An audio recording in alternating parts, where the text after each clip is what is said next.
heads up ne waiswa. Which is I think it is good kirungi. So ko tweje byava biva ku bulwadde bwa Ssegirinya biyingiddemu ne bonsereko waiswa avuddeyo Ssegirinya akomyewo tonziikanga. Mama nga akuyire ng'enfufu mu maaso. So mpeko bwe byava. Nkaaba amaziga ne gankulukuta. Omusajja amyuka omwogezi w'ekibiina yagenda ku Facebook n'agamba nti Ssegirinya yeerwaza. Nacho wali muntu yenene yali amanyi nti oli mulwadde okujjako bwe twabiraba page ng'ate tumanyi nti eri abantu abamafeni ng'obulwadde okuyisaawo ebyabwe. And you are not in isolation to that as well. Kino nkyogerera wano n'amaziga gampitamu omuntu n'akola statement bw'etyo. N'akola statement bw'etyo kuba singa nnafudde era yandize n'aziika. Bw'ogenda mu ddwaliro wagenda otambula. Wagenda otambula kuba ebifaananyi biraga lwatu ku airport tewayingira nnyunyuka gaali. Walinnya ennyonyi ya ssaawa 8 kubanga awo mu Netherlands nali ngenzeewo. Walinnya ennyonyi ya ssaawa 8 n'ocheckinga in mu ddwaliro. Awo n'oditoliyetinga ate buditoliyetinzi ng'oze mu first world country. Omuntu ovudde Kampala ng'otambula ate n'oditoliyetingira Netherlands kweyo level. N'ekino nkisindikira maama wange anzaala. Omusajja oyo mwenna mumumanyi eyankolako statement ng'ega Ssegirinya yeerwaza. Maama omusajja oyo bwe nfanga kubanga okusinziira ku basawo kye baŋŋambye manyi nja musooka okufa tajjanga okunziika. Ndi musanyufu nnyo SG the president wange ensonga eno mugikwasaganyizza. Wayise ono muganda wange nnyo ate ebbanga ddene si leero. N'olwekyo nyinza okuba nga bye nayogera nabyogera nga nabyogerera mu busungu. Manyi buli byogerera mu busungu oyinza okunzika ng'okoze ensobi. So muganda wange Waiswa okwetondera ssebo. Okwetondera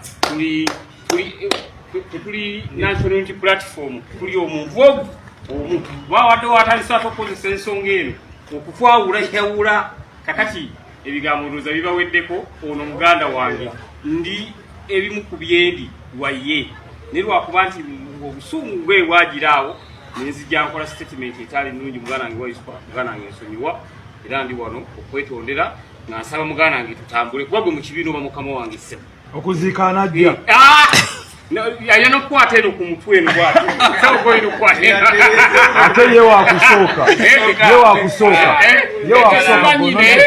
Yagala kwebaza abakulembeze b'ekibiina kya nnyo n'amaanyi geeko kennyini mwegwe mu kifuba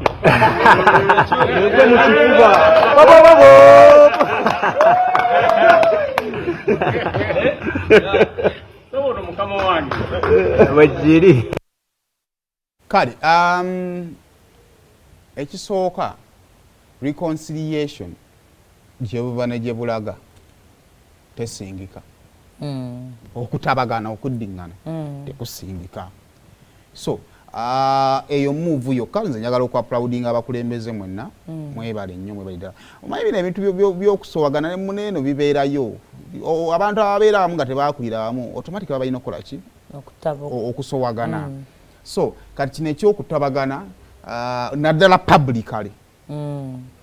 Omanyi kale no politics bwe yatuuse bw'otenyweza bakutegula. Wakati tulina gavumenti efuga tulina n'ebibiina ebiri ku opposition. Kati ate n'ebibiina by'opposition biri ku opposition n'ebibiina by'opposition. Munda omwo. Osanga opposition nga discussing opposition nga kati Museveni mwamuvaako mwekuba mukka. Nolanga public ina kyedimandinga kinene. So kakati kitegeeza nti n'opposition erina nga temunaagala kujjako Museveni musobola nammwe nnyini okujjako. So kakati ekyo kirungi naye kye saategedde ze za Waiswa ensonga nga zo tezaaddressingiddwa. Waiswa yatandika ebintu bino. Yatandika olutalo. Nti musajja si mulwadde. Ye byakkiriza Waiswa we yabadde ayogera teyogeddeko nti nali nnimba.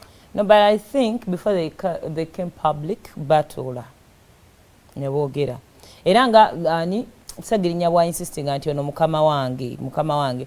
Ate tosobola kudda muli reconciling ate olirumiriza mukamawo. Lwaki wali olimba? Ano no yamukkiriza okuziika. Ssegirinya yamukkiriza okuziika. Ekitegeeza nti ye byabijjeewo. sometimes man olumu obulamu bulikane butambula ne Ssegirinya teeta kwewolereza akalabika nti abadde mugonvu aye kati kibaddeko gamba nti nali nninga naye kati lesson eriwo esinga obukulu eri emu bw'osalanga okukolera institution waliwo bingi nnyo by'obeera nga okolera BBS byewandyagadde okukola naye obanga okyayagala okukolera institution waliwo byeweesonyiwa kati wano waliwo amakampani agatalangibwa naye munange eyo nga banno bwe mukola nabo bagamba gwe muno mulimu ssente naye institution yakigaana kati olina okukimira ate n'okisangamu emirembe kubanga okyayagala okukolera ne institution eyo problem y'abantu twagala nnyo independence nga tetuli independent. I know. Ekyanagamba nje ntaddeyo meeting ku ssaawa emu ate tujja nze mba nkyali wange nneebase genda okole TV yo. Tule waka. Genda okole TV yo. Abakyala omwami agamba nze ennyumba yange togifuluma ku ssaawa bwezi nti nze ndi muntu mukulu nkola okusalawo kwange. Ennyumba yo genda weepangisiza akazigo ko oyingire nga bweweggulira. Buli wawuliranga nga onyigiriziddwa olwa institution gy'olimu it is a reminder okukola ennyo obeere independent. Kubanga n'ennupu erina abaagitandika kiyinza okuba kyatandika na kirowoozo kya muntu omu nawe osobola okutandika ekirowoozo ekikyo generally kakali wano siri kuwona lebo Ssegirinya ndi ku mwenna ate tekijjawo nti Ssegirinya ayinza oba yanyigirizibwa naye problemu y'okubanga oli mu institution olina okugoberera amateeka ekyo kyekitegeeza nga bw'olina benefits z'ofuna mu kubeera mu institution mwofuniramu n'ebikunyigiriza tewali kirungi kyokka ky'ofuna kati Haji Nsereka asigalawa kakati I think inze kunze Honorable Nsereko